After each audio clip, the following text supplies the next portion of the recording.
Top quality और consistent performance के लिए सिर्फ सिल्वर पंप नाम याद रखना। जो उठेगा धड़ से कटेगा, कहाँ पे छिपेगा कहाँ पे बचेगा। गिरेगा गिरा तो चिरेगा, छिपा तो मिलेगा, मिला तो मरेगा।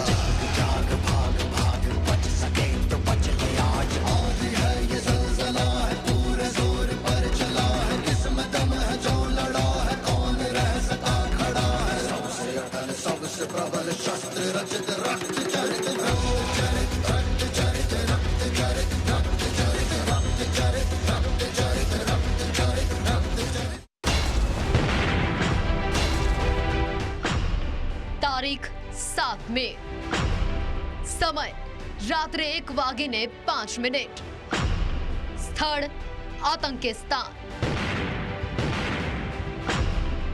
22 એપ્રિલના નરસંહારનો ભારતે લીધો બદલો। उनकी कल्पना से भी बड़ी सजा मिलेगी। ઓપરેશન સિંદૂર, આતંકીઓનો ખાત્મો। 56ની છાતીનો પાવર, હલી ગયું આતંકિસ્તાન। પાકિસ્તાન અને પીઓકેમાં એર સ્ટ્રાઇક।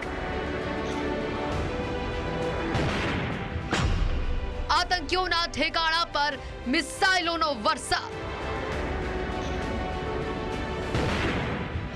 9 ઠેકાણા પર છોડી 24 મિસાઇલ। ભારતની નારી શક્તિનો દમ, ઘૂંટણીએ આતંકિસ્તાન। પીએમની ગર્જના, આતંકનો ખાત્મો કરીને જ રહીશું। નમસ્કાર, જય હિન્દ, જય ભારત। હું છું કુશાગ્ર, આપ જોઈ રહ્યા છો ન્યૂઝ કેપિટલ। વાત કરીએ તો ઓપરેશન સિંદૂર બાદ રક્ષા મંત્રી રાજનાથસિંહે હુંકાર કર્યો અને રાજનાથસિંહે કહ્યું, જય હિન્દ। સેનાએ ભારતનું ગૌરવ વધાર્યું છે। સેનાના શૌર્યને વંદન। પ્રધાનમંત્રી મોદીને અભિનંદન। પીએમના માર્ગદર્શનમાં દેશનું આ ગૌરવ વધ્યું હોવાનું જણાવ્યું છે અને અમે એમને જ માર્યા જેમણે નિર્દોષોને માર્યા છે। આતંકીઓના કેમ્પને નષ્ટ કરીને જડબાતોડ જવાબ આપ્યો છે। ભારતે અધિકારીઓનો ઉપયોગ કરીને જે જવાબ આપ્યો છે અને સાથે જ જે ભારતની સેનાએ ઇતિહાસ રચ્યો હોવાનો પણ ઉલ્લેખ રાજનાથસિંહે કર્યો છે। હનુમાનજીના આદેશનું અમે પાલન કર્યું હોવાનું પણ રાજનાથસિંહે જણાવ્યું। के मार्गदर्शन में हमारे भारत की सेना ने हम सभी भारतवासियों का मस्तक ऊंचा किया कि कल रात हमारी भारतीय सेनाओं ने अपने अद्भुत शौर्य और पराक्रम का परिचय देते हुए एक नया इतिहास रच दिया है। साथियों, भारत की सेना ने सटीकता, सतर्कता और संवेदनशीलता के साथ कार्रवाई की है। हमने जो लक्ष्य तय किए थे उन्हें ठीक समय तय योजना के अनुसार सटीकता से उन्होंने ध्वस्त किया है और किसी भी नागरिक ठिकाने, सिविलियन पॉपुलेशन को जरा भी प्रभावित न होने देने की संवेदनशीलता भी हमारी सेना ने दिखाई है।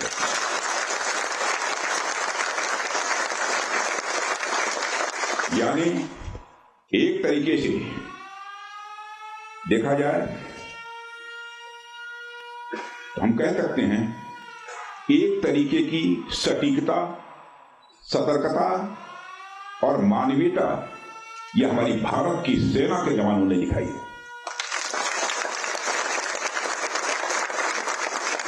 जिसके लिए मैं हमारे सेना के जवानों और अधिकारियों को पूरे देश की ओर से मैं साधुवाद देता हूं और सेना को संपूर्ण संबल प्रदान करने के लिए अपने प्रधानमंत्री माननीय नरेंद्र मोदी जी को भी मैं साधुवाद देता हूं। हमने हनुमान जी के उस आदर्श का पालन किया है जो उन्होंने अशोक वाटिका उजाड़ते समय किया था, जिन मोहि मारा तिन मोहि मारे।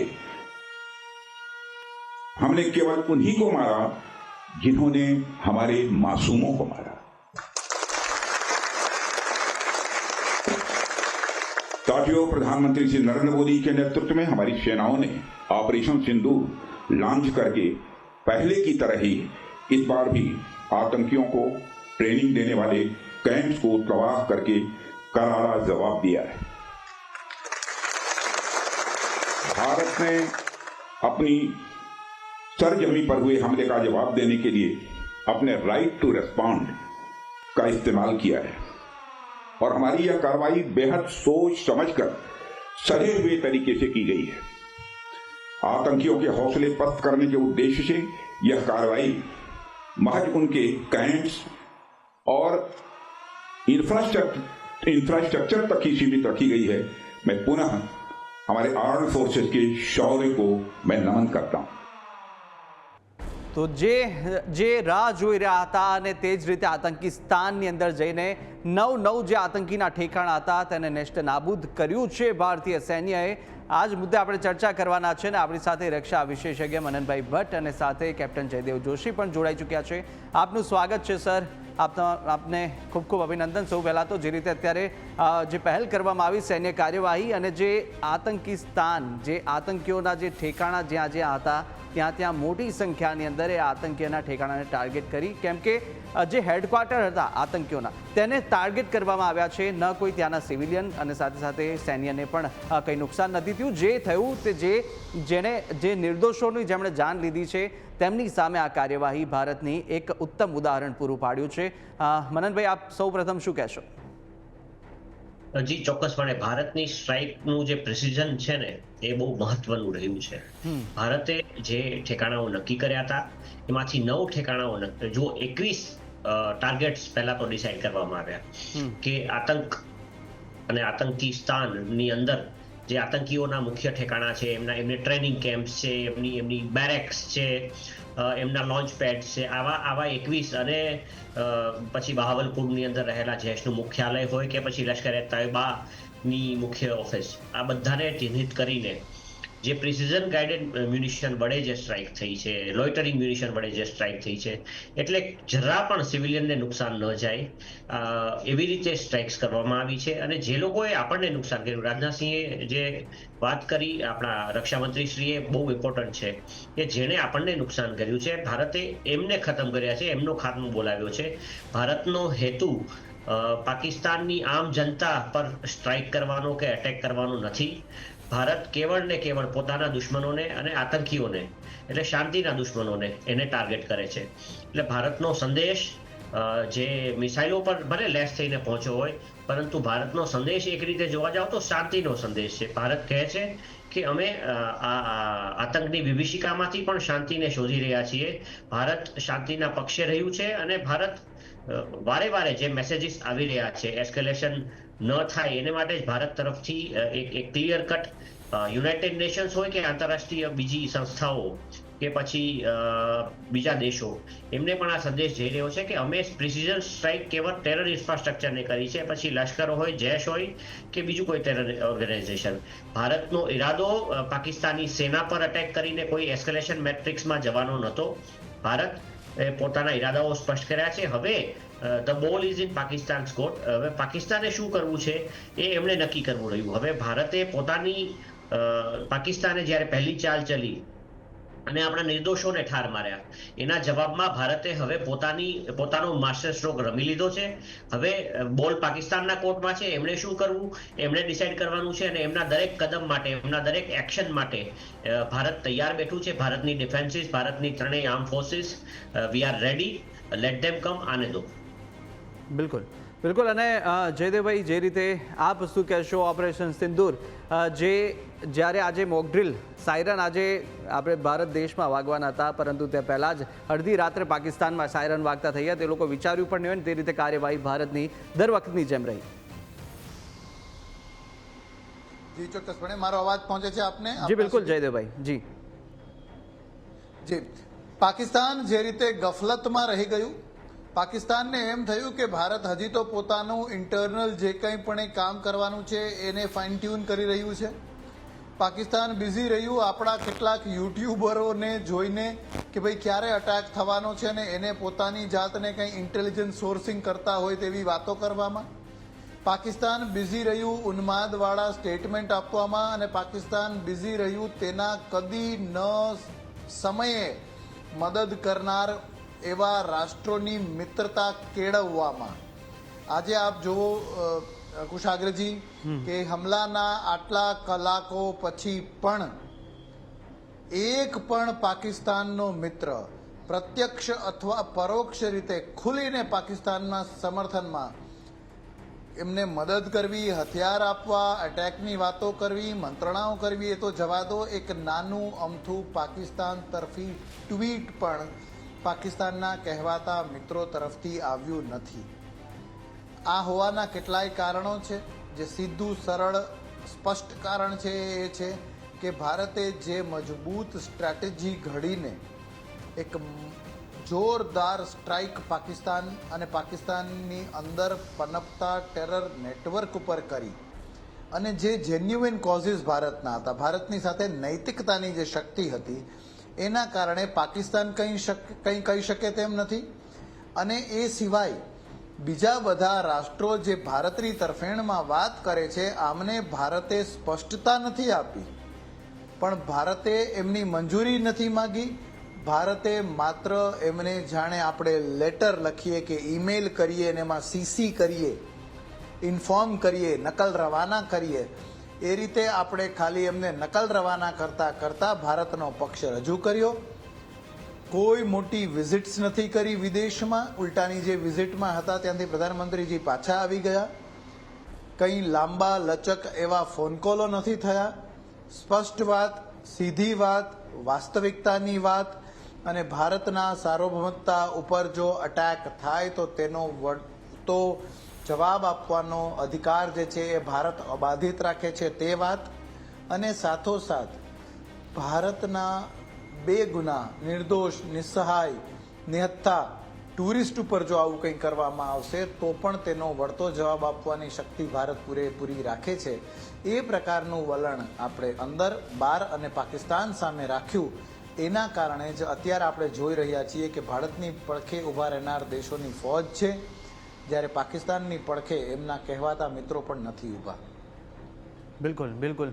અને મનનભાઈ, જે રીતે ભારતે જે પોતાના અધિકારો છે તેનો ઉપયોગ કરીને આ જવાબ આપ્યો, જે રીતે અમેરિકાએ પણ સ્પષ્ટ કહ્યું છે કે પાકિસ્તાન કોઈ પણ પ્રકારનો પ્રતિકાર ના આપે, આ ભારતનો અધિકાર હતો અને તેને તેનો બદલો લીધો છે. આપ શું કહેશો આ અને કેવી રીતે જોશો? બહુ ચોખ્ખી વાત છે. ભારતે તેના રાઇટ ટુ રિસ્પોન્ડનો ઉપયોગ કર્યો છે, પ્રયોગ કર્યો છે. ભારત પર જ્યારે એક આતંકી હુમલો થયો છે, જુઓ, વિદેશની ધરતી પરથી ભારત પર તમે ટેરરિસ્ટ અટેક કરાવ્યા કરો અને ભારત રિસ્પોન્સ ના આપે, એ તો કેમ શક્ય બને? એટલે ભારતે તેના મિલિટરી રિસ્પોન્સ આપવાનો જે હક છે, અધિકાર છે, આંતરરાષ્ટ્રીય કાયદાઓ અનુસાર, અને એમ કહી શકાય કે નેચરલ જસ્ટિસ પણ એ જ કહે છે કે જ્યારે અન્યાય થાય તો આપણા નાગરિકો સાથે જે અન્યાય થયો, આપણા નાગરિકો પર જે અત્યાચાર થયા, જે રીતે હત્યાઓ થઈ, જે રીતે લોકોના સુહાગ જે છે ઉજળ્યા, લોકોના સિંદૂર જે રેરાયા, તો એનો બદલો, એનો ન્યાય થવો જ જોઈતો હતો. અને ભારતે એ ન્યાય લોકોને અપાવ્યો છે. એટલે ભારતનો અધિકાર છે. અને કોઈ પણ દેશ જેની પર આવી રીતે બાજુનો દેશ કે પછી કોઈ પાડોશી દેશ આવીને આવી રીતે આતંક મચાવી જાય અને આપણે હાથ પર હાથ ધરીને બેઠા રહીએ, એ તો ચાલે જ નહીં. આપણે રિસ્પોન્સ આપવો જ રહ્યો.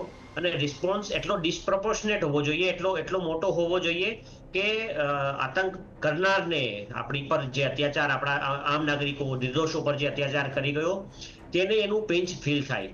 એટલે આ વખતે ભારતે બહુ મોટો નિર્ણય લીધો અને એક આતંકી કેમ્પ નહીં, પણ એક સાથે 9 ઠેકાણાઓને નેસ્તો નાબૂદ કર્યા. અને આપણા લક્ષ્યમાં કેવળ 9 નહીં પરંતુ 21 ઠેકાણાઓ છે. એ પાકિસ્તાને ભૂલવું ન જોઈએ. બિલકુલ. અને જયદેવભાઈ, જે રીતે પાકિસ્તાન છે હવે આ હુમલાને કેવી રીતે જોશે, જે રીતે પાકિસ્તાનની અંદર જઈ અને જેટલા પણ આતંકી ઠેકાણા હતા તેમને નેસ્ત નાબૂદ કરવાનું કામ ભારતીય સૈન્યએ કર્યું છે, શું આનો કોઈ પ્રતિકાર તેઓ આપી શકે છે? શું આપણે કોઈ રીતે તૈયારી રાખવી જોઈએ? પાકિસ્તાન પ્રતિકાર નહીં આપી શકે તેવું નથી.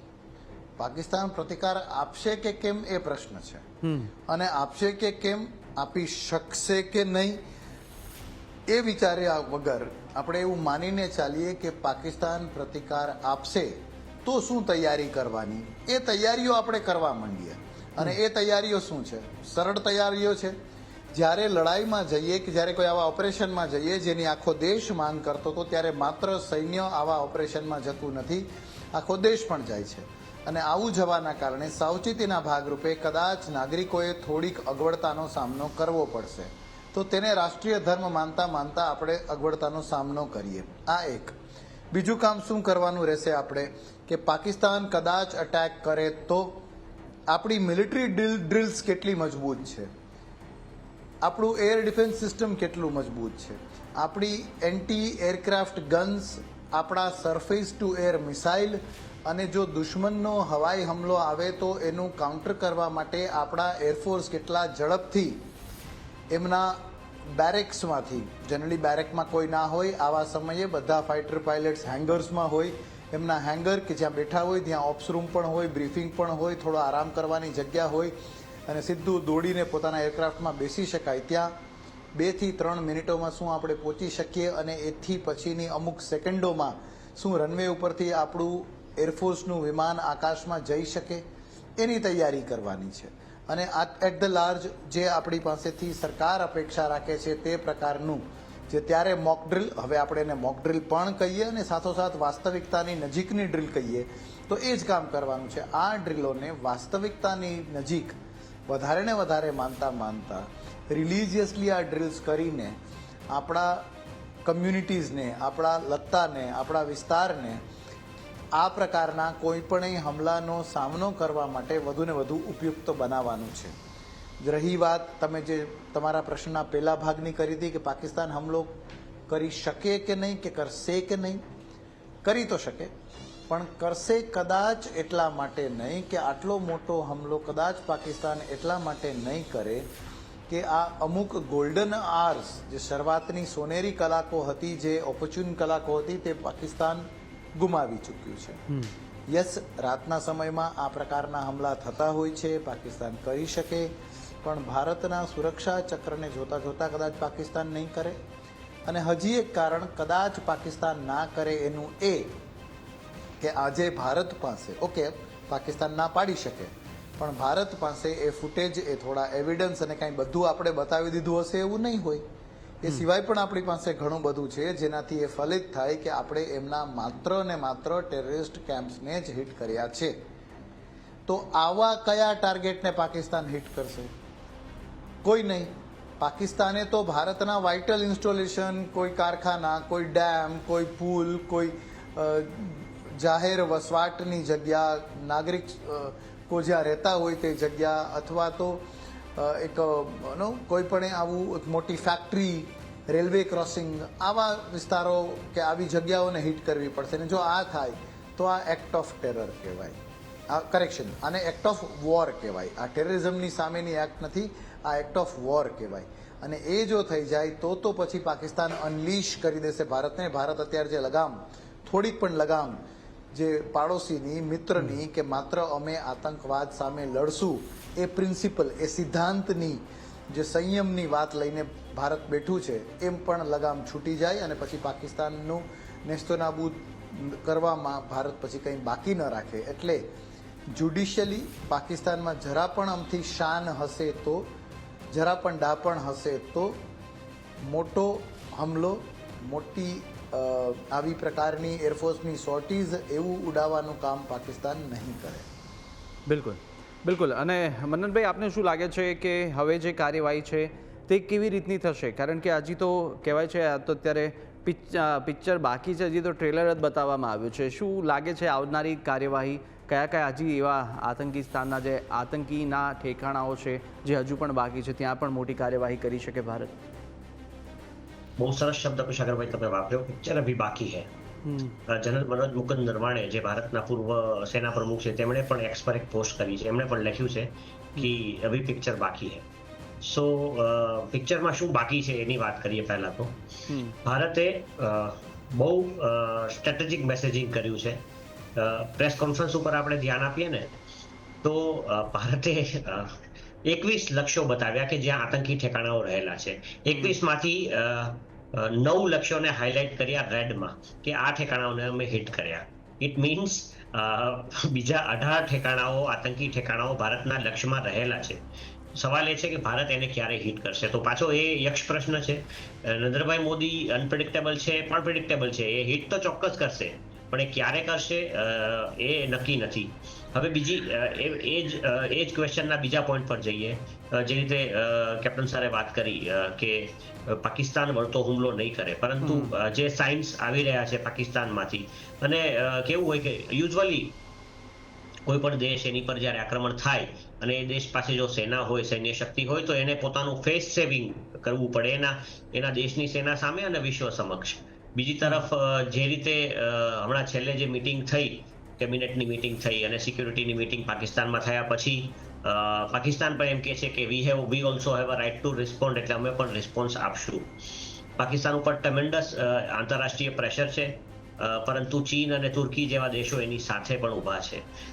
એટલે પાકિસ્તાન વળતો હુમલો કરશે, અને કરશે તો ક્યાં કરશે એ થોડું એને માટે આપણી સેના તૈયાર છે બોલતો, પણ જે રીતે ભારતે વોર્નિંગ આપી છે કે જો પાકિસ્તાન કોઈ મિસએડવેન્ચર કરશે કે કંઈ છબકલું કરવાની કોશિશ કરશે તો બાકીના જે 18 જે આતંકી ઠેકાણાઓ છે જેના પર આપણે હુમલો હજી કરવાનો બાકી છે, એમાંથી કેટલાય ઠેકાણાઓ આપણે નષ્ટ કરશું એવું મને લાગી રહ્યું છે.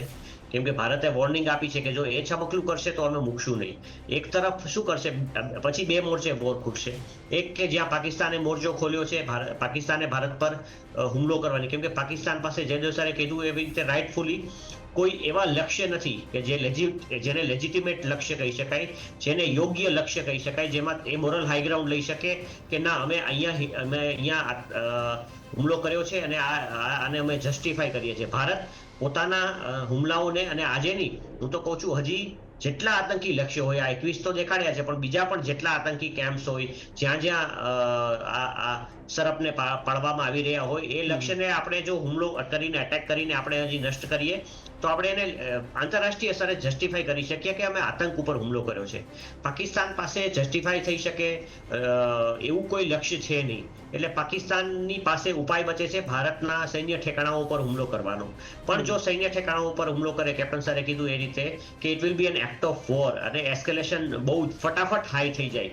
એટલે ગયે વખતે એમણે બાલાકોટમાં જે કર્યું હતું એ યાદ કરીએ, જેને ઓપરેશન સ્વિફ્ટ રિટોર્ટ પાકિસ્તાને નામ આપ્યું હતું, જે આપણે બાલાકોટ સ્ટ્રાઇક 27મીએ કરી. 28મીએ વહેલી સવારે નહીં 10 વાગે આઈ થિંક પાકિસ્તાને ઓપરેશન સ્વિફ્ટ રિટોર્ટ કર્યું, જેના જવાબમાં આપણા વિંગ કમાન્ડર અભિનંદને પાકિસ્તાનનું એના MiG-21 એવા ઇન્ફેરિયર પ્લેનથી પાકિસ્તાનનું F-16 તોડી પાડ્યું હતું, સુપેરિયર 3rd જનરેશન અમેરિકન વિમાન. એટલે પાકિસ્તાન ઓપરેશન સ્વિફ્ટ રિટોર્ટ જેવું એકાદું ઓપરેશન સ્વિફ્ટ કે સો એન્ડ સો કરે અને છમકાર, એટલે શું છે કે એ સ્વિફ્ટ રિટોર્ટ એકચ્યુઅલી શું હતું, એક પણ ભારતીય મિલિટરી ઇન્સ્ટોલેશનને નુકસાન ન ગયું, અને ફૂસફૂસિયા બોમ્બ્સ આપણા મિલિટરી ઇન્સ્ટોલેશનના ગેટ્સ અને દિવાલોની બહાર ફેંકીને એ લોકો જતા રહ્યા કે, અને પછી ત્યાં એક નેરેટિવ ચલાવ્યું કે હમને કદ્દુ में बड़े बड़े तीर मार लिए. એનાથી બે વસ્તુ થઈ કે ભારત સમજી ગયું કે આ તો કંઈ કરવા આવ્યા નહોતા, તો આવ્યા છે તો ચાલો એના એક વિમાનને પાડી દઈએ. અથવા હું તો કહું છું કે હજી વધારે જો એ સમયે ભારત પાસે અત્યાધુનિક રાફેલ છે એવા વિમાનો રહ્યા હોત તો પાકિસ્તાનના વધારે વિમાનો F-16 અને બીજા જે F-17 બ્લોકના પણ વધારે વિમાનો આપણે પાડી શક્યા હોત. એટલે આ વખતે જો પાકિસ્તાન આવું કંઈ હવાઈ હુમલો કરવાની કોશિશ કરશે તો એની બહુ બુરી ભલે થશે. એના કેટલા વિમાનો, આપણી એર ડિફેન્સ સિસ્ટમ એના કેટલા વિમાનોને પાડી દેશે એની કોઈ સીમા નહીં રહે. પણ પાકિસ્તાન ત્યાં જઈને એના ઘરે પાછા જઈને સફળતાનો દાવો ચોક્કસ કરશે અને મોટી મોટી વાતો કરશે કે એણે ભારતના કેટલાય વિમાનો, આજે પણ પાકિસ્તાનીઓ દાવો કરી રહ્યા છે કે એણે ભારતના 5 વિમાનો પાડી દીધા, કેટલાય સૈનિકોને કબજે કરી લીધા છે. એટલે દિવા સ્વપ્નોમાં રાજતું પાકિસ્તાન બીજા 2-4 દિવા સ્વપ્નો એના દેશના લોકોને દેખાડવા માટે હું માનું છું ત્યાં સુધી ટૂંક સમયમાં હુમલો કરવાની કોશિશ કરશે. પણ એનો હુમલો લેજિટિમાઇઝ ન હોવાથી એ સૈન્ય ઠેકાણા પર જો મોટો હુમલો કરે અને ભારત પલટવાર કરે તો જ્યાંથી કહે છે ને કે જુઓ આ હનુમાનજીને યાદ કર્યા છે ને કે જેને આપણને દુઃખ આપ્યું છે, એટલે પાકિસ્તાનના જે એરબેઝ કે જે સૈન્ય થાણા ઉપરથી આપણને દુઃખ આપશે, આપણા સૈન્ય થાણા પર દુઃખ આવશે, તો એ એરબેઝ અને એ સૈન્ય થાણું એ હતું ન હતું થઈ જશે. અને એ ફરીવાર એ 25 મિનિટનો ખેલ હતો, આવતી વખતે 15 મિનિટનો ખેલ થશે. એટલે ભારત ખેલ પાડી દેવાના મૂડમાં છે. હવે પાકિસ્તાન ક્યારે આવે છે અને કેટલું નાનું કે મોટું ચમકલું કરે છે, એની કેટલી હિંમત થાય છે, બીકોઝ આજની તારીખ બહુ આજનો દિવસ બહુ ઇમ્પોર્ટન્ટ રહ્યો છે એટલે પાકિસ્તાન હવે ક્યારે હિંમત કરશે, શું કરશે એ ખરેખર જોવું રહ્યું, પણ એ કરશે એ મને ચોક્કસ લાગી રહ્યું છે. હું જે મિલિટરી હિસ્ટ્રીને રીડ કરું છું અને પાકિસ્તાનની સાઇકને સમજું છું એ સમજતા કાલનો દિવસ પેનલ્ટીમેટ હશે અને કાલે નહીં તો 1 થી 2 દિવસમાં પાકિસ્તાન કંઈક કરશે, કેમ કે એના દેશના લોકોને they have to save there face. એના કપાયેલા નાક લઈને દેશમાં ક્યાં મોઢે આ સેનાના લોકો, સેનાના જનરલો ફરશે, એટલે એમણે એનું ફેસ સેવિંગ માટે, એના નાકને બચાવવા માટે પ્લાસ્ટિક સર્જરી એના નાક પર કરાવવી પડશે. બિલકુલ બિલકુલ. અને જયદેવભાઈ, જે રીતે એક બીજો પ્રશ્ન પણ આવી રહ્યો છે, આજે હુમલો કરવામાં આવ્યો બેલેસ્ટિક મિસાઇલ, આ મિસાઇલ કયો ઉપયોગ કરવામાં આવી હતી, ડ્રોનથી પણ હુમલો કરવામાં આવ્યો હતો, અને કેવી રીતે આ ટાર્ગેટ ચેઝ કરવામાં આવતું હોય છે એ પણ એક જાણવું છે, દર્શકો મિત્રોને પણ જણાવવું. યસ, મિસાઇલ અને હેમર બોમ્બ્સ આ બંનેનો ઉપયોગ થયો છે.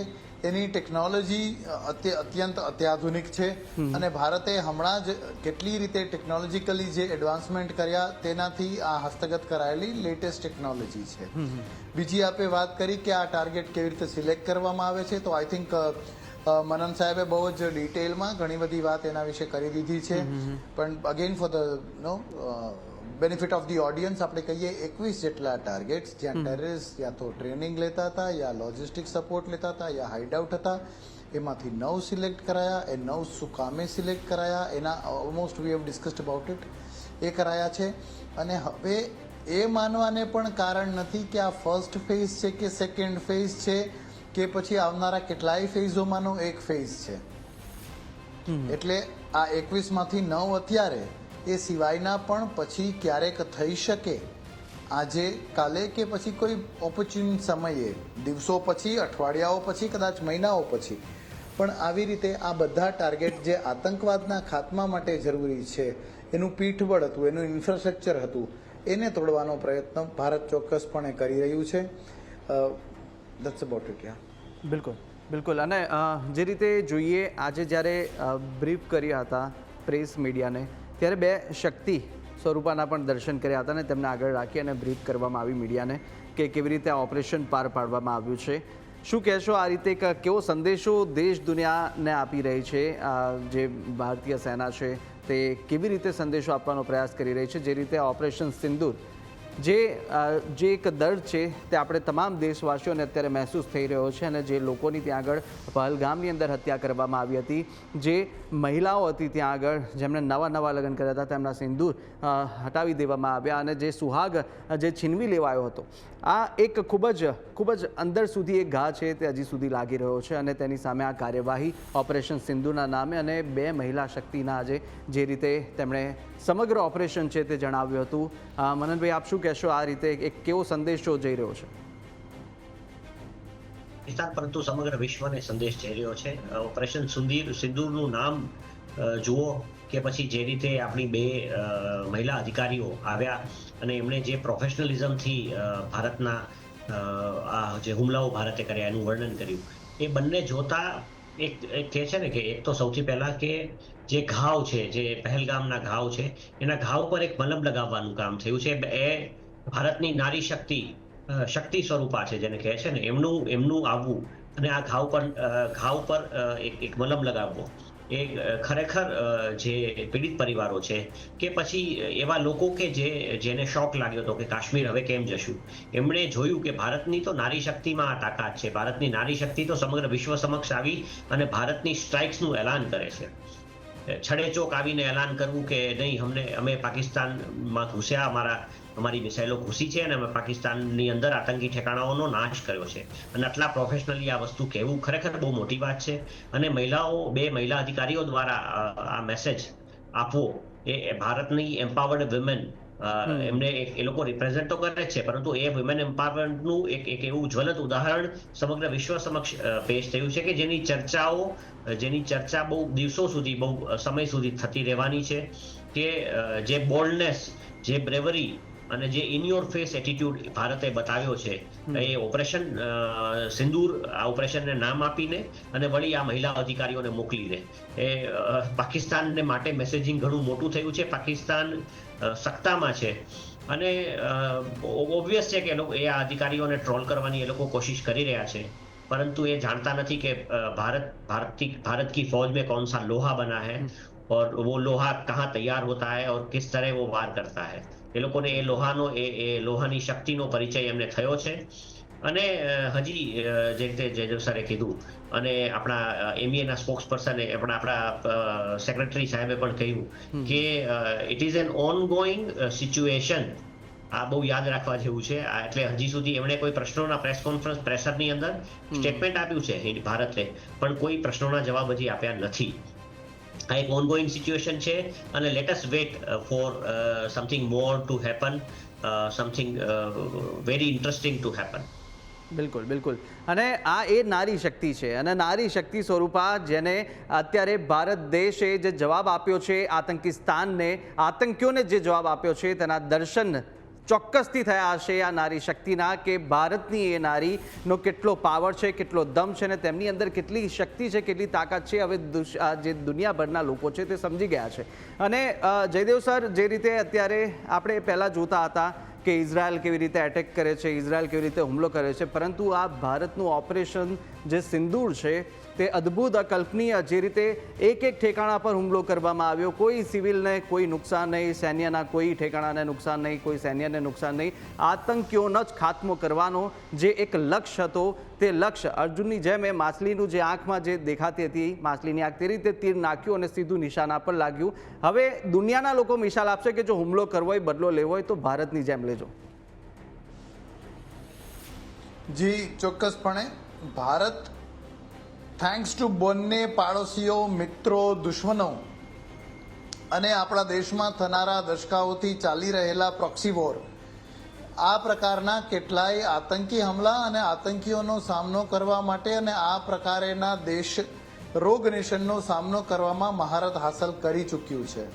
અને એટલે અત્યારે ભારત જે કંઈ પણ કરી રહ્યું છે, we are writing text books જે આવનારા વર્ષોમાં વિશ્વના બીજા દેશોની મિલિટરીઝ, આર્મી, નેવી, એરફોર્સ બધા એ આમાંથી કોપી બુક સ્ટાઇલ વસ્તુ લેશે, શીખ મેળવશે અને આ જ ટેમ્પલેટ, આ જ આખી સિસ્ટમને પોતાને ત્યાં બીજે ક્યાંય વાપરવાનો પ્રયોગ કરશે।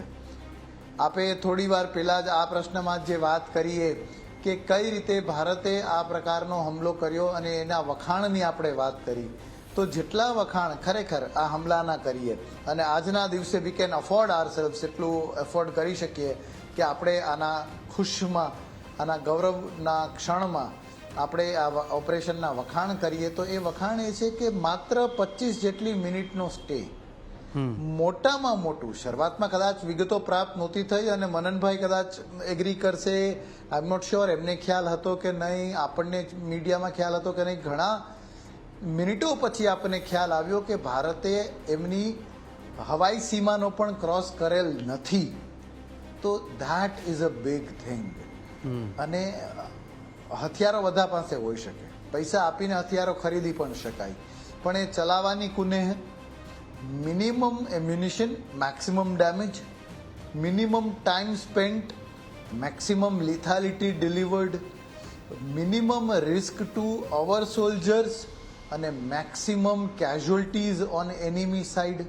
તો આ જે કેટલીય બાબતોમાં જે આપણી તરફ સૌથી ઓછું યા સૌથી હળવું અને સામેની સાઈડ આટલું અઘરું, કપરું અને મુશ્કેલ કામ જે કરવામાં આપણે સક્સેસફુલ રહ્યા, તો આઈ એમ શ્યોર આપણે આના પર આગળ ડિસ્કસ કરી શકીએ, મનન સાહેબ પણ આમાં એગ્રી કરશે કે આટલું સટીક ઓપરેશન કરવા માટે કલાકો, કદાચ હું દિવસો ના કહું કારણ કે બધું વોર ફૂટિંગમાં થતું હતું, વી આર વર્કિંગ ઓવરનાઇટ, આપણા અધિકારીઓ પણ ઓવરનાઇટ કામ કરતા હશે, સેન્ડ મોડેલ સમજતા હશે, રિહર્સલ્સ કરતા હશે, પણ આટલી સટીકતાથી અલગ અલગ ફ્લાઇંગ યુનિટ્સ વચ્ચે, આર્મી કદાચ અને એરફોર્સ વચ્ચે અને ટેલિકમ્યુનિકેશન ડિવાઇસીસ વચ્ચે, જે અધિકારી આપણા જેમણે પ્રેસ કોન્ફરન્સ પણ હેન્ડલ કરી, જે ગુજરાતી અધિકારી એ કર્નલ સોફિયા, એ સિગ્નલ્સ ઓફિસર છે અને સિગ્નલ્સનું જ કામ હોય છે આ પ્રકારનું ટેલિકમ્યુનિકેશન નહીં કરવું। તો આ બધા નાના મોટા ઝીણા ચેક એટલા થયા હશે કે છેલ્લી કેટલીય કલાકો, 24, 36, 48 કલાકો કમસે કમ, એટ સ્ટ્રેચ નહીં તો કટકે, પણ આટલી તો ફાઇનલ પ્લાન બની ગયા પછી આટલી સટીકતા થઈ હોય અને આટલી સટીકતા સાથે કોઈ પણ ઓપરેશન થાય તો જ નહીં તો આવા અંડર સ્ટ્રેસ અંડર ડ્યુરેસ કોઈ ટેકનિકલ ક્ષતિ આવી જાય, કોઈ ક્લાઇમેટિક ક્ષતિના કારણે પણ કંઈ અબોર્ટ કરવું પડે, પાછું જવું પડે, અધૂરું અચીવ થાય, એવું કશું નથી થયું. એટલે પિક્ચર પરફેક્ટ આપણે આ એક નમૂનો, એક દ્રષ્ટાંત, એક એક્ઝામ્પલ આખા વિશ્વને બતાવવા માટે કરી શક્યા છીએ. બિલકુલ બિલકુલ મનન સર, જે રીતે જયદેવ સરે પણ કીધું છે અને જે રીતે આ સમગ્ર ઓપરેશન પાર પાડવામાં આવ્યું, કારણ કે કોઈને પણ ભનક નહીં. અને જે રીતે એક તો પાકિસ્તાન એક એમાં જ રહી ગયું કે હજી ચાલો 4-5 દિવસ 7 દિવસે, કેમ કે કાલે ઇન્ડિયામાં તો હજી મોક ડ્રિલ થવાનું છે, સાયરન વાગશે ને લોકોને ટ્રેનિંગ અપાવશે, એ એમાં જ રહી ગયું. અને તેની અંદર સાથે સાથે જ્યારે વડાપ્રધાન પણ કાલે કાર્યક્રમમાં આવ્યા હતા, તેમના હાવભાવ પરથી પણ કંઈ એવું લાગ્યું નહીં આપણે કોઈ તૈયારી કરતા આપણને એક ટેન્શન હોય, કોઈ પણ એક પરીક્ષા જ એક જાતની કહેવાની ટેન્શન, પરંતુ કોઈ હાવભાવ એવો નહીં, કોઈ પણ શાંતથી એકદમ જ ઓપરેશન પાડીને અડધી રાત્રે ખબર પડે કે ભારતે અદ્ભુત અકલ્પનીય સેનાનું આ કામ છે, જે શૌર્ય જ્યાં ભારતીય સેના દર વખતે બતાવતા આવ્યું છે અને ફરીથી એક અદ્ભુત ને ઇતિહાસ રચનારું કામ પાર પાડ્યું આ ઓપરેશન. અને જે રીતે આ એક સ્ટ્રેટેજી હતી, જેમ જયદેવ સરે કીધું એમ આપ શું કહેશો મનન સર, કે સ્ટ્રેટેજી કેવી રીતે તૈયાર કરવામાં આવતી હોય અને આ અદ્ભુત સ્ટ્રેટેજી વિશે આપનું શું મંતવ્ય? જી, ભારતીય વાયુસેના કઈ રીતે વોર રૂમમાં કામ કરે છે, પ્રધાનમંત્રી કાર્યાલયથી ગો અહેડ મળ્યા બાદ કઈ રીતે લક્ષ્યો તૈયાર કરવામાં આવે છે અને એ લક્ષ્યો પર કઈ રીતે એને માટે એમ્યુનિશન ક્યુ ચૂઝ કરવું, કે બીકોઝ તમને લક્ષ્ય નક્કી કર્યા પછી તમને ખ્યાલ આવે કે એના કેટલા ફ્લોર્સ છે, તો એ ફ્લોરને બ્રીચ કરવા માટે તમારા એમ્યુનિશનની અંદર એ પાવર હોવો જોઈએ. એટલે આ બહુ લાંબી અને ટેકનિકલ પ્રોસેસ છે, જેની વિશે મેં બહુ ડિટેલમાં અમારા પુસ્તક Balakot air strike how India avenge પુલવામામાં વર્ણન કર્યું છે. અત્યારે હું ઇન શોર્ટ થોડુંક જો આપણા દર્શકો માટે સમજાવવાની કોશિશ કરું, ન્યૂઝ કેપિટલના દર્શકો માટે, તો એક બહુ ઇમ્પોર્ટન્ટ બાબત છે કે જેની પર બહુ ધ્યાન લોકોએ નથી આપ્યું, કે 25મી તારીખથી 25મી એપ્રિલથી, એટલે કે પહેલગામના હુમલાના 2 કે 3 દિવસની અંદર જ ભારતીય વાયુસેનાના રફેલ વિમાનોએ મધ્ય ભારતમાં ઉડાન ભરવાની શરૂ કરી અને ઓપરેશન આક્રમણ નામે એક મિલિટરી એક્સરસાઇઝ શરૂ કરી. એ મિલિટરી એક્સરસાઇઝનો હેતુ હતો લાઇન ઓફ કંટ્રોલ અને ઇન્ટરનેશનલ બોર્ડર સુધી જવો અને ત્યાં જઈને પાકિસ્તાનની જે એર ડિફેન્સ સિસ્ટમ છે એ એક્ટિવેટ થાય ને, એટલે આપણા ઘરની બહાર કોઈ તોફાની છોકરો આવે અને ડોરબેલ વગાડી જાય તો આવું થોડી વારે એ લોકો ત્યાં જઈ અને એની એર ડિફેન્સ સિસ્ટમને સ્પૂક કરી આવતા હતા. આપણા વિમાનો લાઇન ઓફ કંટ્રોલ અને બોર્ડરની આસપાસ નિયમ એવો છે કે તમારા ફાઇટર જેટ્સ, આપણા જે સંધિ થયેલી છે એ પ્રમાણે 15 કિલોમીટરના લાઇન ઓફ કંટ્રોલ અને બોર્ડરની 15 કિલોમીટરની આસપાસ ફાઇટર જેટ્સ તમે ના ઉડાડી શકો, હેલિકોપ્ટર જઈ શકે. તો એ ફાઇટર જેટ્સ આ બધું બ્રીચ કરી અને એની કન્ટિન્યુઅસલી એની પાકિસ્તાનની જે એર ડિફેન્સ સિસ્ટમ છે, એર ડિફેન્સ અલાર્મ્સ આપણે બ્રીચ કરતા રહ્યા એટલે એર ડિફેન્સના અલાર્મ્સ પાકિસ્તાનમાં હાલતા ને ચાલતા વાગતા હતા. આજથી 2 કે 3 દિવસ પહેલાના સમાચાર જુઓ કે પાકિસ્તાનમાં વારે એર ડિફેન્સ અલાર્મની મોક ડ્રિલ થવાથી લોકો પરેશાન છે અને લોકો રસ્તા પર ઉતરી આવ્યા હતા. બધાને રાત્રે ગમે ત્યારે એર ડિફેન્સના અલાર્મ્સ વાગી રહ્યા હતા. એનું કારણ ભારતીય જેટ્સ હતા અને એ ઓપરેશન આક્રમણ હતું. ઓપરેશન આક્રમણ ક્યારે ઓપરેશન સિંદૂર બની ગયું પાકિસ્તાનને ખબર ન પડી. વાઘાગોરે વાઘ જેવું થતું હતું.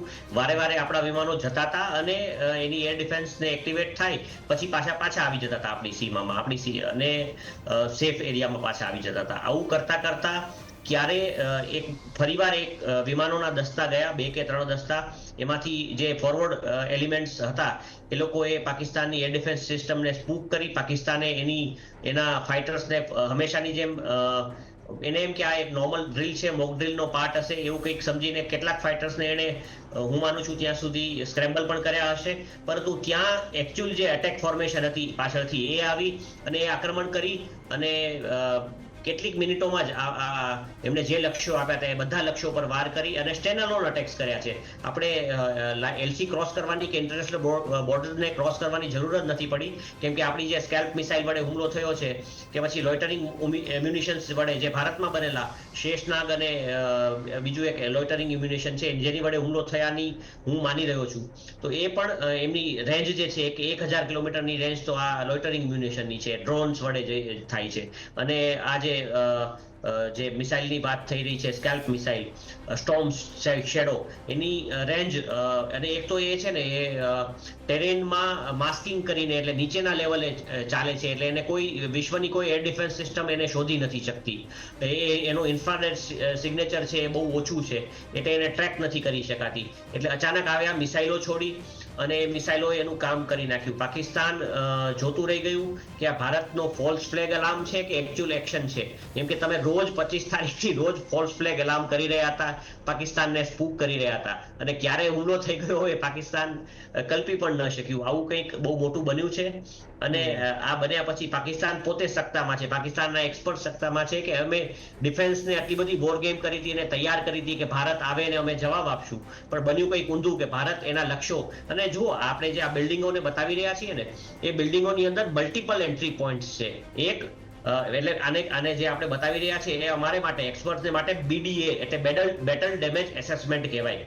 એટલે તમે જો ફરીવાર એ અમુક બિલ્ડિંગો બતાવશો તો એમાં એક મોટું બિલ્ડિંગ મેં જોયું કે જે હું સમજુ છું ત્યાં સુધી પેલું મરકઝ છે, જેનો જે આખું એની અંદર મલ્ટિપલ એન્ટ્રી પોઈન્ટ્સ દેખાઈ રહ્યા છે.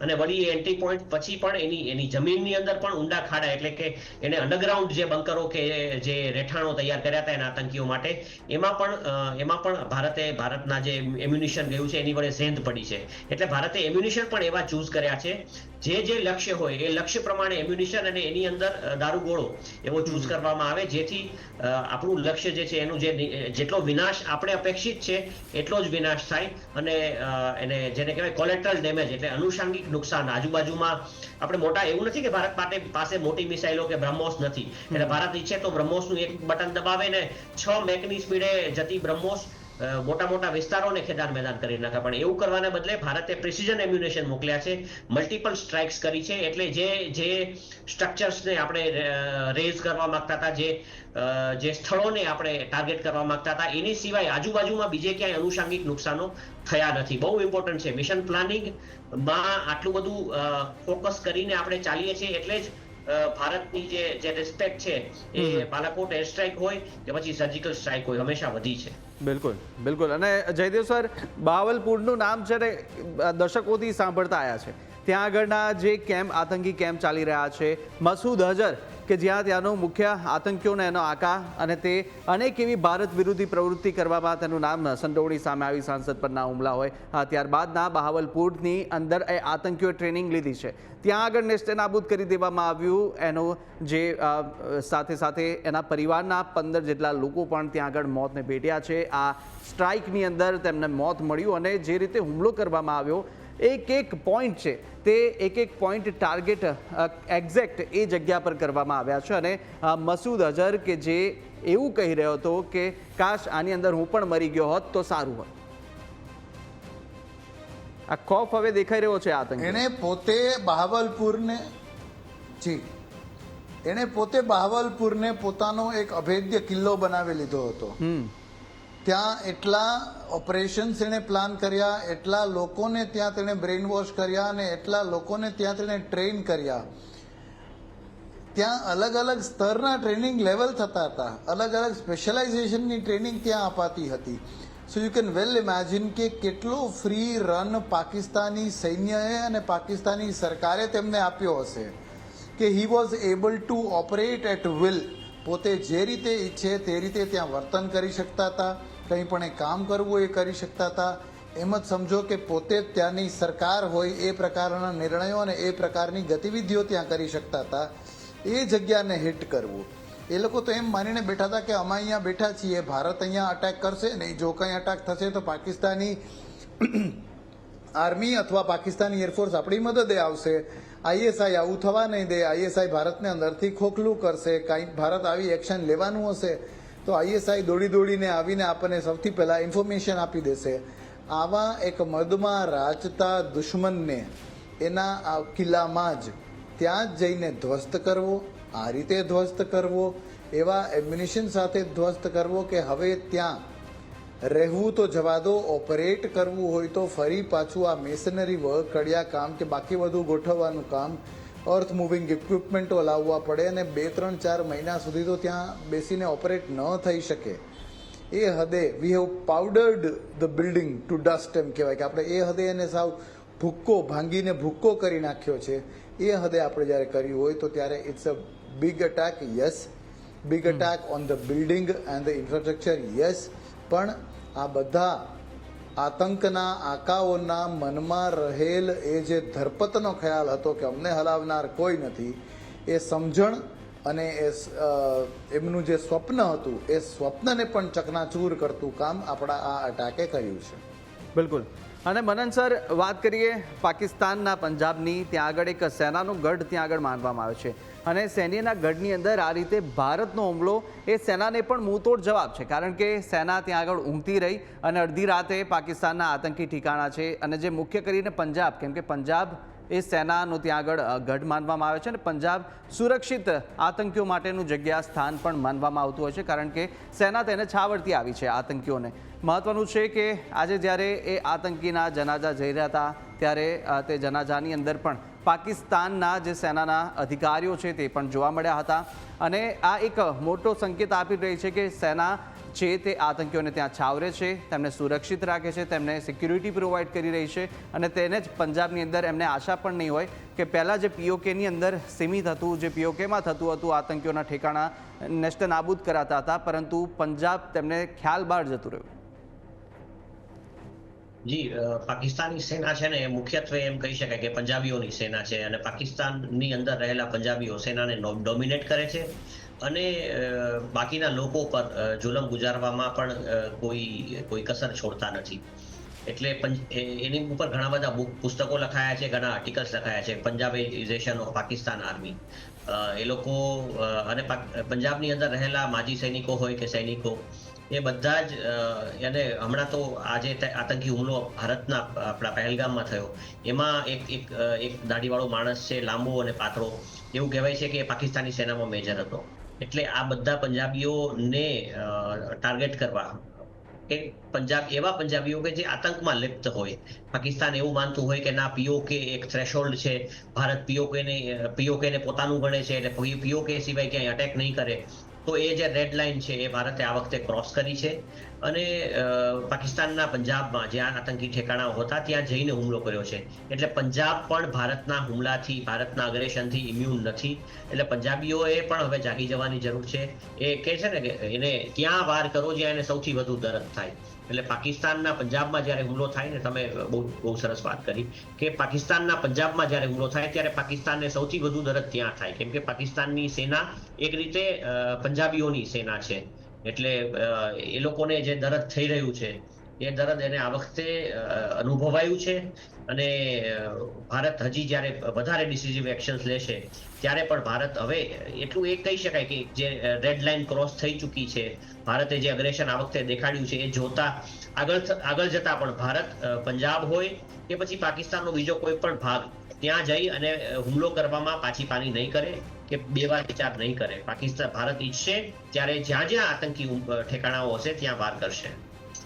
બિલકુલ બિલકુલ. અને જયદેવ સર, એક દર્શક મિત્રોને પણ એ જાણવું છે, એક તો મોક ડ્રિલ પણ થઈ રહી છે, જોકે તંત્ર પૂરેપૂરી તૈયારી કરીને બેઠું છે. કોઈ પણ એવી પ્રકારની સંભવિત યુદ્ધની પણ સ્થિતિ ઊભી થાય તો ભારત છે આક્રમક રીતે જવાબ આપશે અને આપણી સેના એટલી સક્ષમ છે કે ગણતરીના કલાકોની અંદર પાકિસ્તાનને ધૂળ દોષ કરી દેશે, જમીન દોષ કરી દેશે. તેટલી આપણી સૈન્યમાં બલ અત્યારે છે અને દેશની જનતામાં એટલો જુસ્સો પણ અત્યારે જોવા મળી રહ્યો છે અને આ તમામ માટે છે જે પાકિસ્તાનના જેટલા પણ આતંકી લોકો ત્યાં આગળ જેમને છુપાઈને સેના રાખે છે તેમની માટે પણ એટલો જ આક્રોશ છે અને તમામ લોકોની અંદર આક્રોશ. પરંતુ જો સંભવિત યુદ્ધની કેટલી સંભવિત છે, સંભાવના છે, કારણ કે જે રીતે એક તરફ મોક ડ્રિલ થઈ રહ્યું છે, લોકોને પણ એ જાણવું છે કે શું પાકિસ્તાન એવો કંઈ જે કમબેક છે જે યુદ્ધની અંદર તે કરી શકે, શું તે યુદ્ધ કરી શકે છે ભારત સાથે, અત્યારે એટલું સક્ષમ છે ખરું?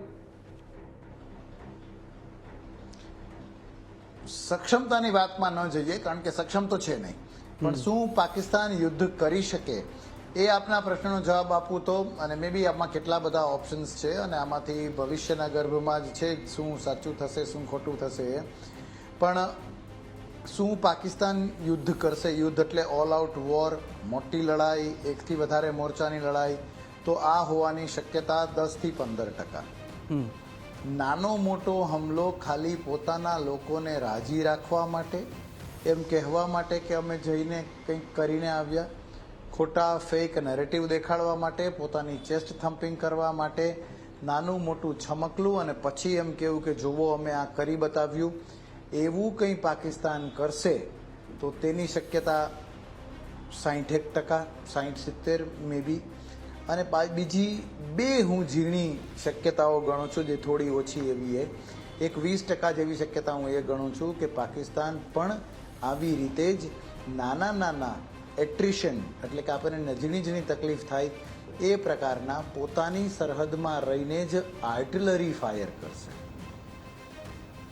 આજે જ્યારે આ બધું શરૂ થયું એ પહેલાં એલઓસી ઉપર ખાલી એ સ્મોલ આર્મ્સથી ફાયર કરતું ને સીઝ ફાયરના ઉલ્લંઘન કરતું હતું એવું નહીં. આપણે એ વાત કરી છે કે પુંછ અને રજૌરી સેક્ટરમાં બિમ્બરી ગલીવાળી જગ્યાએ એમણે અનપ્રવોક્ડ, આપણે એમને ઉશ્કેરણી નહોતી કરી પણ ત્યાં એમણે આર્ટિલરી એટલે તોપખાનાની મોટી તોપનો ઉપયોગ કર્યો છે. હવે કેટલી મોટી હતી, શું રોકેટ લોન્ચર હતું, શું એ મોર્ટાર હતો, એ ટેકનિકાલિટીઝમાં ન જતા આવા નાના મોટા છીટપુટ હુમલા હથિયાર મધ્યમ કક્ષાનું હોઈ શકે, પણ ખબર હોય કે આમાં જાનની ખુવારી કશી થવાની નથી, ભારત આનાથી નારાજ થવાનું નથી. હું એક ઓપન મેદાનમાં, ભલે જે એ લોકો જેમ બોલતા હોય તેમ, પણ એક ઓપન ખુલ્લા મેદાનમાં ફટાકડા ફોડવાનો કંઈ પ્રયત્ન કરું છું, તેવા આડેધડ બોમ્બ ધડાકા કરીને જલ્દીથી પલાયન કરીને નીકળી જઈને એવું નેરેટિવ સેટ કરું કે જો અમે તો બહુ પ્રયત્ન કર્યો, તો એવી સ્થિતિની હું શક્યતા 15% થી 20% ગણું છું. તો ઓવરઓલ 10% ફૂલ ઓન યુદ્ધ જેવું કરશે, કદાચ કશું કંઈ નહીં કરે, છુપાઈને કરશે કે પછી અલગ પોતાના જમીનમાં જ રહીને આવું કંઈ કરશે એની, અને અનુક્રમે આજે આપણે વાત કરી અને આવી નાના હુમલાઓ કરતું રહેશે, એની શક્યતાઓ અનુક્રમે 60 અને 20% જેવી. બિલકુલ. અને મનનભાઈ, બીજી આપણે વાત કરીએ તો આપનું શું માનવું છે, જે રીતે અત્યારે પાકિસ્તાન છે, આર્થિક રીતે પણ અત્યારે પાકિસ્તાન કંગાલીની તરફ જઈ રહ્યું છે, અને આવી સ્થિતિ વચ્ચે પાકિસ્તાનનું સેના કોઈ એક્શન લઈ શકે કે હસ્તક્ષેપ આમાં કરી શકે ભારતની કાર્યવાહી પર? ના, ખરેખર કુશાગ્રભાઈ, કેપ્ટન સરે જે રીતે વાત કરી કે 60-70% ચાન્સ રહેલા છે, પરંતુ આમાં એમણે જે વાત કરીને એમાં બે વસ્તુઓને હું થોડી વધારે એક્સપેન્ડ કરીશ કે પાકિસ્તાન શું ભારત સામે લડવા સક્ષમ છે. હા, પાકિસ્તાન ભારત સામે લડવા સક્ષમ છે, પરંતુ આપણે આની પહેલા પણ પ્રોગ્રામ્સમાં ચલાવ્યું કે પાકિસ્તાને જે રીતે યુક્રેનને એનું વોર વેસ્ટેજ રિઝર્વનું એમ્યુનિશન આપી દીધું, વેચી નાખ્યું, એ જોતા પાકિસ્તાન પાસે રિઝર્વ એમ્યુનિશન કેટલું છે એ બહુ મોટો પ્રશ્ન છે. મારી પાસે પાકિસ્તાન સેના તરફથી ચીનને લખેલો એક પત્ર મળ્યો છે, એક મારા સોર્સિસમાંથી આવ્યો છે. એ પત્ર એમ કહે છે કે અમારે અર્જન્ટલી ટેન્ક્સના સ્પેર્સની જરૂર છે. પાકિસ્તાને ચીનથી ખરીદેલી ટેન્કો માં ટેકનિકલ પ્રોબ્લેમ્સ આવ્યા છે, એટલે આવા બધા ઘણા ઇશ્યુઝ પાકિસ્તાનની સાથે છે. વળી એની પાસે પૈસા નથી, એટલે તમારે સ્પેર્સ જોઈતા હોય, તમારે એમ્યુનિશન જોઈતું હોય તો એના માટે ફંડિંગ જોઈએ, જે પાકિસ્તાનની ઇકોનોમી બિયર કરી શકે તેમ નથી. એટલે બે પાર્ટમાં આપણે સમજવું જોઈએ કે પાકિસ્તાન યુદ્ધ કરવા સક્ષમ છે, એની પાસે શસ્ત્રો છે, બધું છે, પણ એ યુદ્ધને, જો યુદ્ધ થાય, અત્યારે સંઘર્ષ છે, સંઘર્ષમાંથી જો આપણે યુદ્ધની તરફ આગળ વધીએ તો પાકિસ્તાન એટલે કેટલી હદ સુધી સસ્ટેન કરી શકે. ભારત જ્યારે આગળ વધે ત્યારે શું પાકિસ્તાનની પાસે એટલું એમ્યુનિશન છે કે એક લોંગ ટર્મ લાંબુ યુદ્ધ ભારત સામે લડી શકે? વળી એ પણ પ્રશ્ન છે કે ભારત કેટલા દિવસમાં, કેમ કે ભારતનો જે કોલ્ડ સ્ટાર્ટ ડોક્ટ્રાઇન કહે છે કે આપણે એક ટૂંકો ગાળો, બહુ ટૂંકો સમય રાખ્યો છે કે જેની અંદર ભારતનું મિલિટરી બિલ્ડઅપ થઈ જાય along LOC and international border, અને એ જ ટૂંકા ગાળામાં ભારત, કેમ કે પાકિસ્તાનની સ્ટ્રેટેજિક ડેપ્થ એટલે કે જે પહોળાઈ છે ઘણી ઓછી છે, તો એવી જ રીતે એક ટૂંકા ગાળામાં ભારતની સેના, ભારતનું આર્મર્ડ કોર, ભારતનું તોપખાનું અને ભારતનું પાયલટ આપણે સાથે મળી અને બાકીની બે સેનાઓની મદદ વડે આપણે આખું પાકિસ્તાન કવર કરીને સામેની તરફ ડુરાન્ડ લાઇન સુધી નીકળી જઈએ. એટલે આવું કંઈક ભારતનો પણ પ્લાન છે. એટલે આ તો કેવું છે કે સ્પેક્યુલેશન છે, it is only escalation to war is entirely speculative. પાકિસ્તાનની કેટલી સહનશક્તિ છે અને પાકિસ્તાન કઈ રીતે એમનો વળતો જે હુમલો કરશે એ કયા લેવલ સુધી કરશે, કેમ કે ભારત તો સહનશક્તિ 0 ટોલરન્સ રાખવાનું છે. જો સૈન્ય ઠેકાણા ઉપર હુમલો થયો તો ભારતનું રિટેલિએટરી એક્શન બહુ વધારે સ્વિફ્ટ અને પાવરફુલ હશે. ભારત ચૂપ નહીં બેસે. ભારતમાં કોઈ એવું લોકલાગણીના મેનેજમેન્ટ માટે સેના ચૂપ બેઠી રહે અને પાકિસ્તાન જેવા દેશ પર હુમલો ના કરે એવું ના બને. એટલે અને ભારતીય સેના સક્ષમ છે. ભારતીય સેનાનું વોર વાસ્ટેજ રિઝર્વ એટલે કે ભારતીય સેના પાસે જે એમ્યુનિશન છે, જે તોપગળા ને બધું પડ્યું છે, એ 15 દિવસ ચાલે એટલું તો અત્યારે છે. આપણા એમ્યુનિશનની ફેક્ટરીઝમાં કામ કરતા વર્કર્સની રજાઓ કેન્સલ થઈ છે. એ લોકોએ પ્રોડક્શન વધારી દીધું છે. આપણી પાસે એટલી મોટી ઇન્ડસ્ટ્રી છે કે જો ઇન્ડસ્ટ્રીને આપણે કહીએ કે તમે એમ્યુનિશન અને એ બધું પ્રોડ્યુસ કરવા માંડો, પાર્ટ્સ પ્રોડ્યુસ કરવા માંડો, તો એ લોકો પણ કરવા માંડે. ભારતનું એમ કહી શકાય કે 70%થી વધારે શસ્ત્રો જે છે ભારતના, જે દારૂગોળો છે એ બધું ભારતમાં બને છે. દારૂગોળો 100% ભારતમાં બને છે. 70%થી વધારે શસ્ત્રો ભારતના પોતાના છે. ઇન્ડિજનાઇઝ મેડ ઇન ઇન્ડિયા છે, મેક ઇન ઇન્ડિયા છે. એટલે ભારત માટે યુદ્ધ લડવું ને યુદ્ધ સસ્ટેન કરવું આસાન છે, પણ ચીન પર નભતા પાકિસ્તાન માટે યુદ્ધ લડવું અને યુદ્ધ સસ્ટેન કરવું પ્રેક્ટિકલી જો તે લોકો ગ્રાઉન્ડ પર એ લોકો જ્યારે ડ્રોઈંગ બોર્ડ પર જશે અને જ્યારે વિચારશે કે હવે આપણે કેવી રીતે કરવું, ત્યારે એને એ સ્ટાર્ક રિયાલિટી, એ પોતાની હકીકત એમને અરીસામાં દેખાશે અને એ પ્રમાણે જ પાકિસ્તાન એક્શન લેશે એવું મને લાગી રહ્યું છે. બિલકુલ. જયદેવ સર અને મનન સર, આપ બંને અમારી સાથે જોડાણ ચર્ચામાં ભાગ લીધો તે બદલ આપનો ખૂબ ખૂબ આભાર. અને સાથે જ અત્યારે તમામ દર્શક મિત્રોને અનેક એવી અપડેટ્સ છે તે ન્યૂઝ કેપિટલ પર અમે આપને આપતા રહીશું અને સાથે પડે પડની અપડેટ માટે આપ જોતા રહો ન્યૂઝ કેપિટલ. હાલ મને આપશો રજા. નમસ્કાર. न्याय એ 26 નિર્દોષ હુતાત્માઓને. ભારતે એક ઓપરેશન સિંદૂર, આ તસવીરો તમે જોઈ રહ્યા છો કે જ્યારે સ્ટ્રાઇક કરવામાં આવી. ન્યાય એ મહિલાઓને જેમનું છીનવાયું સિંદૂર. ભારતે ફરી એકવાર જડબાતોડ જવાબ આપ્યો છે. ભારતીય સેનાએ આ સૌથી મોટું ઓપરેશન પાર પાડ્યું છે. ન્યાય એ દીકરી દીકરાઓને જેમણે ગુમાવ્યા પિતા. પાકિસ્તાનનું J-17 એને શોટ ડાઉન કરી દેવામાં આવ્યું છે. જેવો સૂર્યોદય થશે અને આતંકનો અસ્ત પણ થશે. ન્યાય કરોડો દેશવાસીઓની માંગને. हिंदुस्तान में एक मजबूत सरकार है. લોહા ગરમ હે, માર દો હથોડા. સૌ કોઈ રાત્રે સૂઈ રહ્યા હતા અને એ જ સમયે આ પ્રમાણે હુમલો કરવામાં આવ્યો. કાયરોનો ધ્વંસ એ બદલો નહીં, ન્યાય છે. ઓપરેશન સિંદૂર. જય હિન્દ.